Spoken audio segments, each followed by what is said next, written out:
The flying fever, which captured the interest of Winston-Salem in 1919, carried on into the roaring 20s as well. Maynard Field was home to air shows and derbies, and many young pilots learned to fly in the field beside Kernersville Road.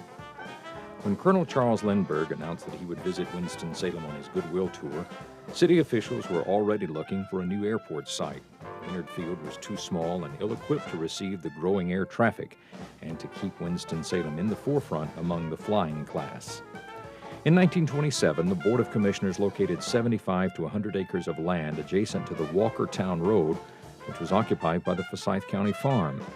Its favorable location made it a popular choice since it was close to downtown, but the farm superintendent protested, calling it the best corn-growing land in the county.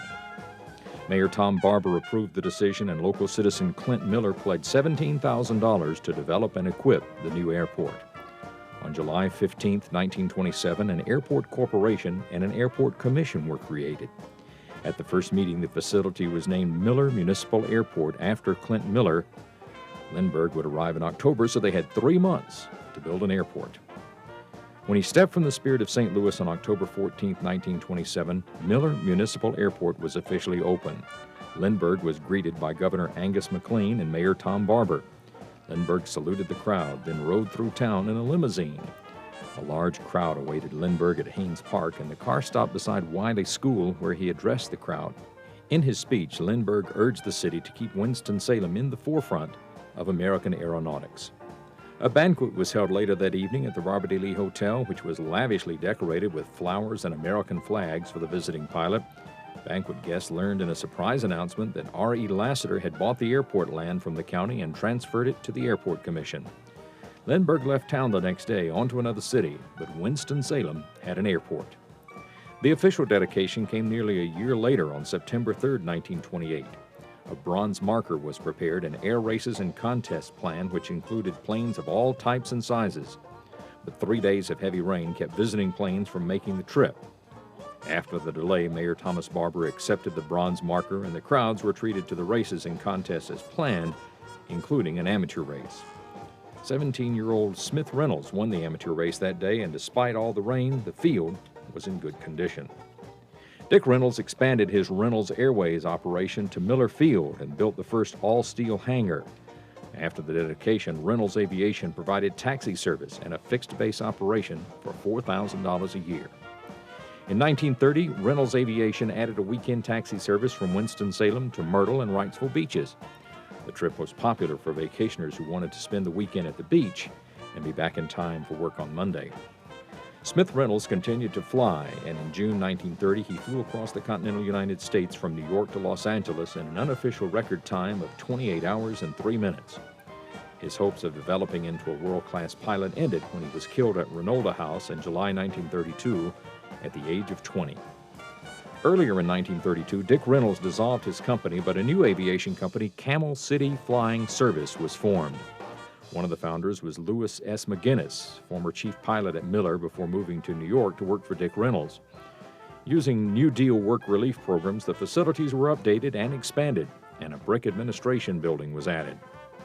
In 1935, Eastern Airlines began airmail and passenger service at the airport, and Winston-Salem was later added to their north-south route. Dick Reynolds and his sisters, Mrs. Charles Babcock and Mrs. Henry Bagley, donated funds to modernize and expand the airport, including a new terminal building. On June 13, 1942, 3 grandsons of R.J. Reynolds and his son, Mayor Dick Reynolds, unveiled the bronze head of Smith Reynolds, for whom the airport was renamed. Guests were treated to a buffet luncheon, and plans were made for increased air traffic after the war ended.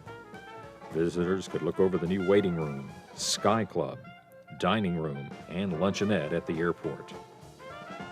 In June 1947, Capital Airlines joined Eastern, offering passenger and freight service at Smith Reynolds.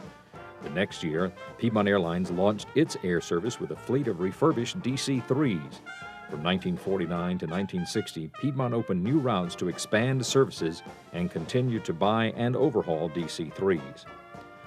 Under the leadership of company founder and president Tom Davis, Piedmont purchased in 1958 a fleet of F-27s, each plane costing $1 million. Since the late 1920s, ideas concerning a regional airport to serve Winston-Salem, Greensboro, and High Point surfaced regularly. The most desirable site because of terrain was at Friendship near Greensboro. This location was too far from Winston-Salem to help with local service, so Winston-Salem did not participate in the regional airport when it finally opened in 1930.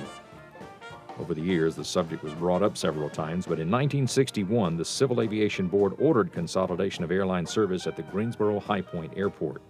Eastern Airlines withdrew service that year, but Piedmont was allowed to continue regular service to Winston-Salem.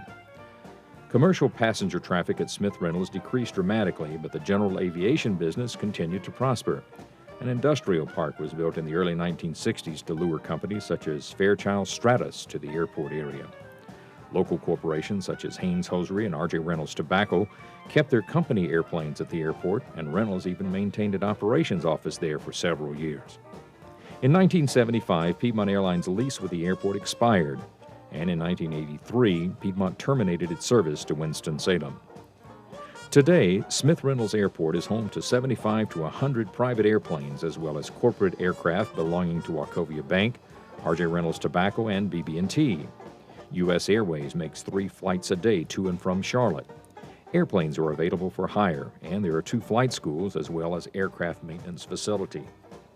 When the jets fill the skies at the air show in September, only residents with a long memory will recall the 1939 air show at Miller Airport and the 1910 Curtiss airplane, or visitors such as Harry Truman, Jackie Robinson, and Eddie Rickenbacker.